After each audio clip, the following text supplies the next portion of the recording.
everyone, welcome to another episode of Finding the Fantastic. I'm your host, Colleen D. Tiberius Shoemaker. Funny enough, I actually recorded this podcast once already, and it was bomb. It was awesome. It was amazing. And then I looked down and realized that it wasn't recording.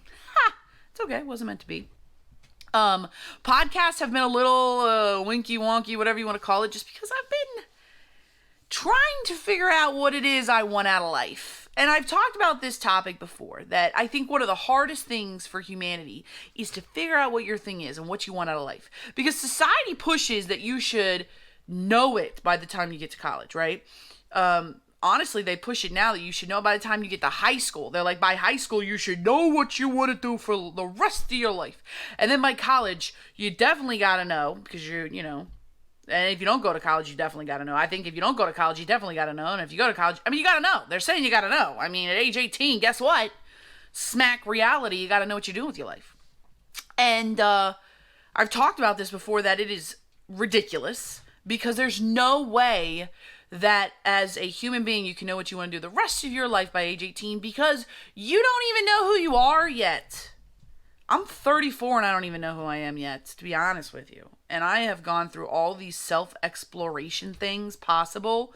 There's more out there I need to do, and I think I need to start doing them. We've talked about like practicing, what was the word? Like outsourcing your emotions, like practicing feeling your emotions, labeling your emotions, and I need to get back into that. Anyways, I want to talk about something I heard. So I recently heard a poem by Emily Dickinson. I've been obsessed with Emily Dickinson as of late.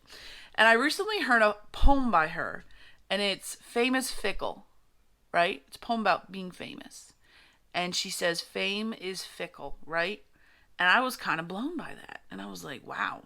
And she's right, fame is fickle. But everybody wants to be famous. Everybody wants to go viral, especially nowadays where it's at the click of your fingertips. If you post the right video at the right time in the right platform, you could be famous and go viral and all the things, right? Everybody wants that. Everybody wants to create the group where everybody wants to be a part of it. It's like the popular kids on social media.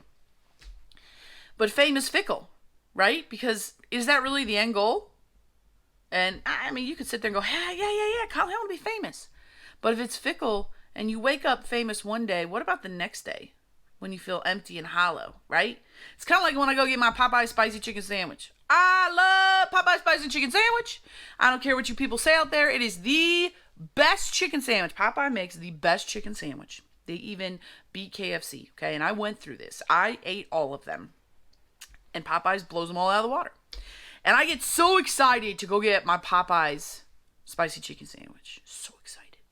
And it builds up. And then I get it. And I'm there. And I'm eating it. And I'm loving it. And I'm in the moment. And I'm like, yes, I am fulfilled. My tummy is full. My mind is full. My spirit is full. I love this chicken sandwich.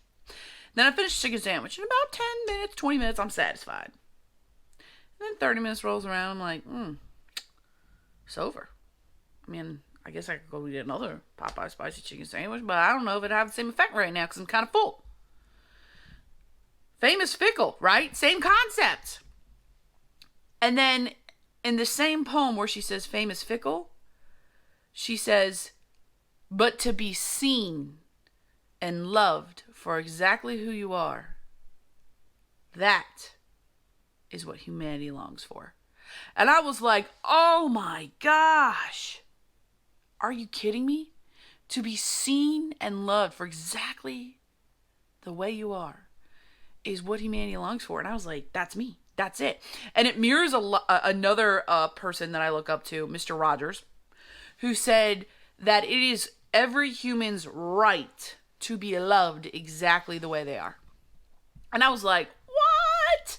Mind blown, right? Especially since I'm going through again and again and again this process of trying to figure out what I want to do with Finding the Fantastic, like what I want it to turn into, what should be created out of it, what is its purpose. I know its purpose. Its purpose is what Emily Dickinson said, is to see people and love them exactly the way they are. I want everyone on Finding the Fantastic, myself included, to be seen, because we go a million miles a minute in this world. We're trying to do the hustle. We're trying to do the bustle. But the reality is we just long to be seen for who we are and loved for who we are. Could you imagine if you had a circle of people who did that? Could you imagine if you surrounded yourself with a group of people who saw you for exactly who you were and loved you exactly who you were. Like, mind blown, right? We wouldn't have to hide behind stereotypes. We wouldn't be labeled in stereotypes. We wouldn't be ashamed. We wouldn't feel disgusted with ourselves. We wouldn't feel worthless. We would feel seen. I love that. I might get that tattooed. To be seen and loved exactly the way we are is what humanity longs for. Holy smokes! I love that. And so I want you all to like think about, what does that mean for you? What does that mean to be seen? I don't know what it means for me yet. To be seen. I gotta write that out or paint that out or draw that out or something, sing in the shower. But to be seen. What does it mean to be seen? Like, what is it you're hiding that you could have people see, that you need to stop being ashamed of? And for those people who, I don't know how people like this, I actually do. I used to be this way, so I can't lie. I can't be a hypocrite.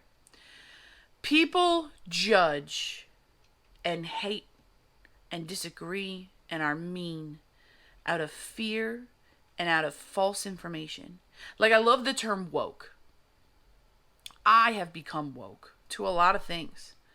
And just because I wasn't woke at a time doesn't mean I can't be woke now. Okay? I think that's where the true change and beauty of a human comes to play. For my people out there who have opinions on people and have their opinions and what they think is right and not right, I would ask you, in your right and not right, are you doing more harm? Are you injuring humanity? Are you a 13 Reason Why? I think, I loved that show. A lot of people, there's a lot of hate around it. A lot of people loved it. But are you a 13 Reason Why? Like, have you stopped to think about it? Are you one of the 13? In your rush to be self-righteous and proclaim what is good, are you one of the 13 reasons? Because you are not seeing the person and loving the person for exactly the way they are. I'm not saying you have to agree with them. I'm just saying see them. Love them for exactly the way they are. It's hard, man. It's hard, I get it. But if you do it over and over and over and over and over again, it becomes really easy. Think about it. Talk about it. Share about it. Do things. Honestly, do things. With this, I'm gonna go. That's it. That's all I got for today. I hope you enjoyed it. I'm gonna upload it, and I actually feel a little bit better for saying it. So, bye.